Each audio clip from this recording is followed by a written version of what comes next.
In this Petrocucha, we will be looking at whether human augmentation and digital technology is a positive or negative development for humanity, and exploring the opinions of people who are on either side of the augmentation debate. First, we must find a definition of what augmentation is. Sagan's Medical Dictionary defines augmentation as a surgical enhancement or procedure in which a body part is enhanced with a foreign object, such as Gore-Tex or silicone. In reality, anything can be an augmentation, whether it be a smartwatch or an entire bionic arm. Anything that is designed to help us function can be perceived as an augmentation. Transhumanism is a belief held by people who strive for a future where opportunities exist for humans to freely augment themselves. Bostrom views human nature as being a work in progress, and that we are not the final stage of evolution.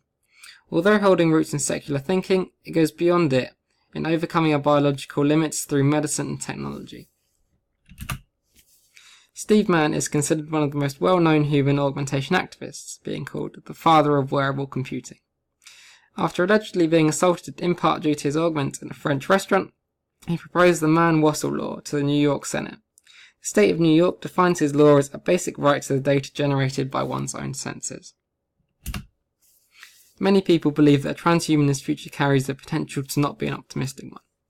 Bostrom notes that while technological innovation carries immense potential, it can also be used for enormous harm and cause social inequality between augmented and unaugmented people. Swallow, 2016, points out a possible future in his book Deus Ex, where augmented people become the target of social discrimination. Augmentation can be used positively, however. Prosthetics allow paralysed people to walk via the use of exoskeletons, SEN children to learn more easily, and deaf people to hear sounds through cochlear implants. The concept of transhumanism lies side by side with helping humans live longer and happier lives. Digital technology has grown hugely over the past 20 years. Schools can have computers and tablets in every room, as well as, according to the BHTS survey, an average of 18 interactive whiteboards in every British school. However, with the rise of technology being blamed for rising cases of mental disorders and obesity, how much reliance should we put on it? Technology does have the capability to assist and exceed the learning capabilities of both children and adults. Higgins shows positive attainment levels when technology is used side by side to assist children throughout their examinations. We can also see technology assisting augmentation. As microprocessors have become more effective, prosthetic devices have become almost impossible to differentiate from their organic counterparts.